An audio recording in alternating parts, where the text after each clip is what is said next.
Police Commissioner Keyshawn Sewell will outline the events as we know them. Laura Kavanaugh, the first Deputy Commissioner and Acting Fire Commissioner, will walk you through casualties. Jano Lieber from the MTA will give us the status of the system, and then we'll be able to entertain some limited questions. There will be another briefing later this afternoon where we'll be able to update that, and then additional briefings as needed. First Deputy Mayor Lorraine Grillo. Thank you, John. So from the very minute this incident occurred, the mayor and I have been on the phone monitoring the situation constantly. We have worked with all of our agencies, the FDNY, NYPD, OEM, all of the agencies who have worked really hard together, and we continue to throw all of our resources at this situation. We've made all of the resources available, and we'll work with the Office of Emergency Management for any additional needs. Is there any way I can hear any of this? I'm going to ask the Police Commissioner, Keyshawn Sewell, to speak to you and give you an update on the events of today. Thank you. Good afternoon. We're here to update New Yorkers about an active shooting incident that took place this morning inside the 36th Street subway station on the N line. I want to begin by assuring the public that there are currently no I'll have Andre watch and start sending us trains, and this is not being investigated as an act of terrorism at this time. We can also report that although this was a violent incident, reportedly we have no one with life-threatening injuries as a result of this case. This investigation is only hours old, so please note this information is subject to change. Thank you. Wait, you can hear Just before 8:24 this morning, as a Manhattan-bound N train waited to enter the 36th Street station, an individual on that train donned what appeared to be a gas mask. He then took a canister out of his bag and opened it. The train at that time began to fill with smoke. He then opened fire, striking multiple people on the subway and in the platform. Again, we will describe him as an individual. He is being reported as a male black, approximately 5 feet 5 inches tall with a heavy build. He was wearing a green construction type vest and a hooded sweatshirt. The color is gray. You're hearing it now, right? At this time, we are working with our federal partners, but we are asking for the public's help. Hey, man. Anyone with information, videos, or photographs, no matter how insignificant they think it may be, is encouraged to call Crime Stoppers at 800-577-TIPS. All calls are strictly confidential. I'd like to turn it over to the FDNY to give information about the victims. Oh, sorry. I apologize. The governor would like to speak now. Governor Holcomb, my apologies. Good afternoon. This morning, ordinary New Yorkers woke up in anticipation of a relatively normal day. They left their homes en route to school, en route to their jobs, into a normal day, as I mentioned. That sense of tranquility and normalness was disrupted, brutally disrupted, by an individual so cold-hearted and depraved of heart that they had no caring about the individuals that they assaulted as they simply went about their daily lives. This individual is still on the loose. This person is dangerous. They're asking individuals to be very vigilant and alert. And you'll get more reports on specificity as the day goes on. So this is an active shooter situation right now in the city of New York. I just got off the phone with the mayor. He's recovering well. He is monitoring. He's actively engaged in the situation. I wanted to let him know that the people of the entire state of New York stand with the people of this city, this community, and we say no more. No more mass shootings. No more disrupting lives. No more creating heartbreak for people just trying to live their lives as normal New Yorkers.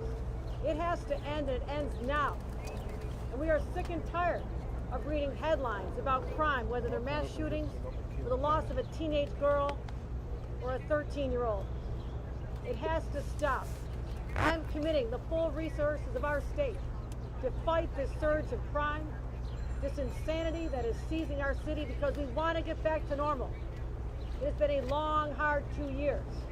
That's what we crave, that sense of stability and normalcy. And this is what the mayor and I are going to continue to work toward. And I thank the partners, the brave people of the MTA, the first ones who had the sense, the drivers of the train, to leave the station to make sure no more victims could be hurt.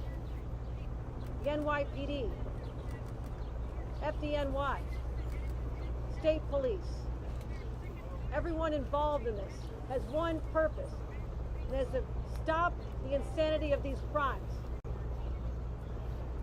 You'll hear now from our fire department. I want to thank them for being there to help us diffuse a volatile situation. But we'll be giving continued reports as this day unfolds.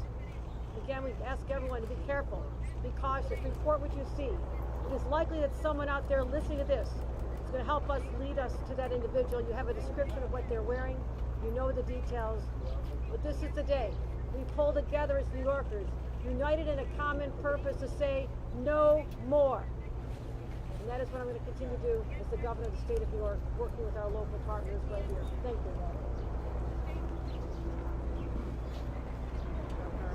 Good afternoon. This morning, the FDNY received reports of gunshot victims in the subway. Thanks to their quick response, we were able to treat 16 patients. 10 of those patients are suffering from gunshot wounds at this time, and 5 of them are in critical but stable condition in our local hospitals. Yes, we have 16 total patients. 10 of them are suffering from gunshot wounds, and 5 of them are in critical but stable condition at this time. I'm going to pass it over to the MTA for an update on our story. Okay. First of all, we have to thank the NYPD. You got those numbers, right? And the whole team. What numbers? Who've done so much to protect us. From what she's saying. Help immediately to Oh, yeah, recover yeah, from yeah. this Oh, okay. situation. And I also need to acknowledge the MTA workers who had the foresight to immediately move a train that was on the platform, the R train, out of the station so it could carry people to safety. That was smart thinking. Right now, B service is suspended, W service is suspended. The D and the N and the R are running with suspensions and some shuttle buses. And folks should check the website for latest. Obviously, it's a disrupted day, but a lot of the system is in fact running. I just want to say one thing on a personal note, which is on 9/11, I stood on 4th Avenue and watched people, New Yorkers, come back from that tragedy. And I thought I'd watch New Yorkers help each other, storekeepers walk out and give people water. That was the same thing we saw on the platform today. We saw New Yorkers in a difficult situation, an emergency, helping each other. That's the subway riders.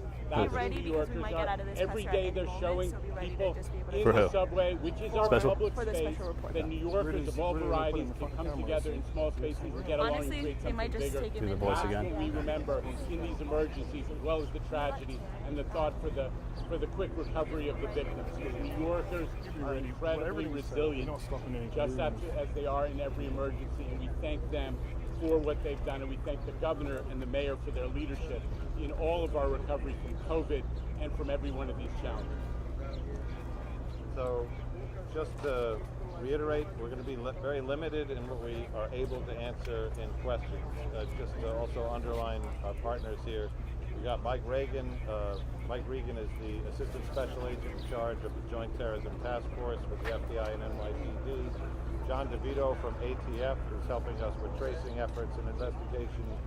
He's the special agent in charge for New York City. The Brooklyn District Attorney, Eric Gonzalez, who is also here. And, of course, Chief Ken Corey, Chief of Department, and First Deputy Commissioner Ed Caban. We'll start off with questions for the police.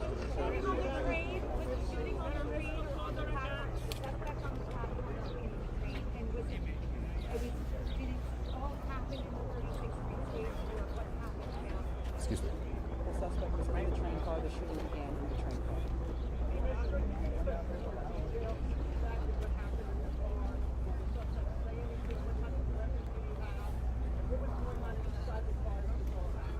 So, as I stated before, we're only able to get limited information because it's under investigation. As the train was pulling into the station, the subject put on a gas mask. He then opened a canister that was in his bag, and the car filled with smoke. After that, he began shooting. Hang on. One time! Hang on. No. Does this appear to be random? Any idea why this did this? We do not know the motive at this time, but we're not ruling anything out. The injuries that are not gunshots, are they shrapnel? What are the other injuries that were not gunshots? There are a variety of other injuries from smoke inhalation to shrapnel to panic from the incident. What do we know about the surveillance cameras? It could be from anything. It's still under investigation at this time, so it could be a grazing from a bullet. It could be from the panic after following the incident. Not from an explosive. Not at this time.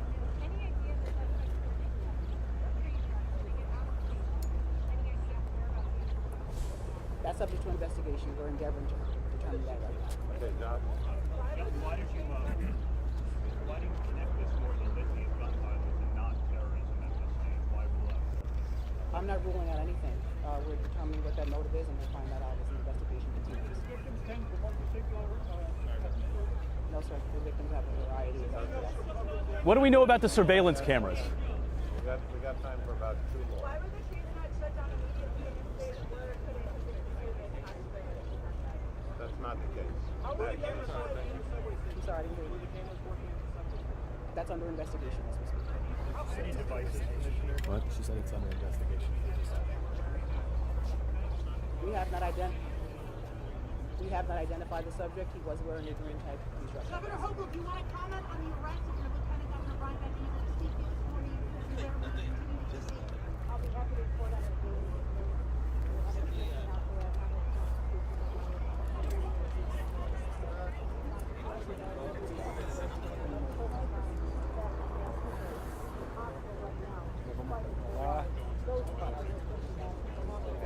All right, thank you very much. Now listen, we're going to get, hang on a second. We're going to get back to you with a time for an update later. They are currently not ruling anything out. We expect to have more later, and that will not be here. That will be either at the precinct or headquarters. We'll find an appropriate location where we have enough room. We can do this in a controlled environment.